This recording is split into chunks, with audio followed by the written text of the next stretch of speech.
एक ऐसा कब्रिस्तान जहां रात को जाने के बाद कोई लौट कर नहीं आया। जिसने भी इस कब्रिस्तान में कदम रखा उसकी लाश अगले दिन उसी कब्रिस्तान में पड़ी मिलती थी। और जो भी वहां जाता था उनका शरीर दो टुकड़ों में कटा होता था। कौन करता था ये सब?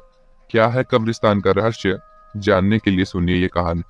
श्याम नाम का एक आदमी अपनी बाइक में रेलवे स्टेशन से अपने घर लौट रहा था।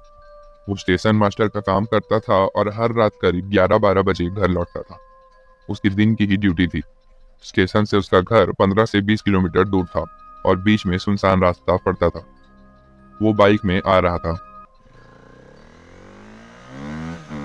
स्टेशन से 5 से 6 किलोमीटर दूर निकलने के बाद अचानक श्याम डरने लगा। वो अचानक से हनुमान चालीसा जपने लगा।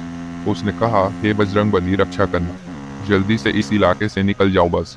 वो तेजी से बाइक चलाने लगा, लेकिन अचानक बाइक रुक गई और उसके चेहरे का रंग सफेद पड़ गया। बाइक काफी पुरानी हो गई थी। उसने कहा, कितनी बार बोला मालती ने कि बाइक बदल लो, लेकिन मैं अपनी जिद पर अड़ा था। अब कहीं इस बाइक के चक्कर में जान न चली जाए। वो बाइक को चालू करने की कोशिश करने लगा, लेकिन बाइक चालू ही नहीं हो रही थी। कुछ देर लगातार कोशिश करने के बाद जब वो थक गया तो बाइक को ऐसे ही धक्का देते हुए ले जाने लगा। वो 10 मिनट ही चल पाया था और इतने में ही उसकी सांसें भरने लगी। वो रुक गया और आसपास देखने लगा। दूर दूर तक कोई नहीं था जो उसकी मदद करता। तभी उसे एक आवाज सुनाई दी, बाबा, बाबा। श्याम की जैसे सांसें अटक गई हो। वो आवाज उसकी बेटी मालती की थी। वो इस सोच में पड़ गया कि मालती की आवाज कहाँ से आ रही थी।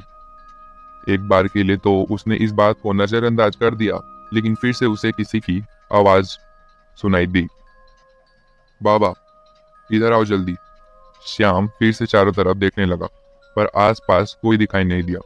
अब जिस रास्ते पर वो खड़ा था वहीं से एक सकरा रास्ता दूसरी ओर जा रहा था। यानी उसके सामने दो रास्ते थे, जिनमें से एक उसके घर की ओर जाता था और दूसरा कब्रिस्तान की ओर जाता था।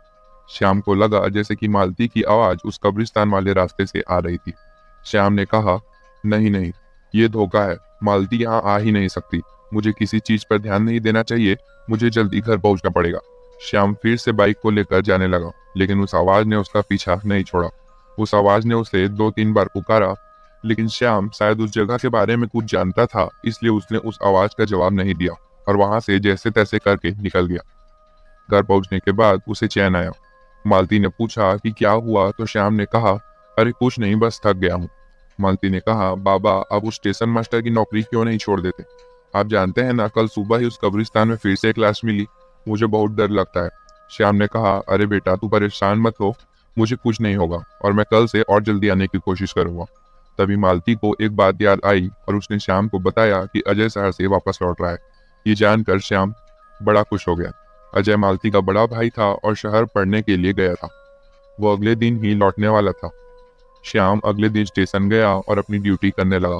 रात होते ही स्टेशन पर एक ट्रेन आई और अजय उसमें से बाहर निकला। उसे देखकर श्याम बहुत खुश हो गया। अजय ने उसे घर चलने को कहा, लेकिन श्याम ने कहा कि वो अभी नहीं जा सकता। अजय ने कहा कि वो उसके काम खत्म करने का इंतजार करेगा, लेकिन श्याम ने उसे अपनी बाइक की चाबी दी और कहा कि वो घर चला जाए और वह किसी साथी के साथ बाद में घर आ जाएगा। अजय ने उसकी बात मान ली और वहां से निकल गया। उस समय 9 बज रहे थे। अजय सुनसान रास्ते में जा ही रहा था कि अचानक उसे एक आवाज आई, अजय।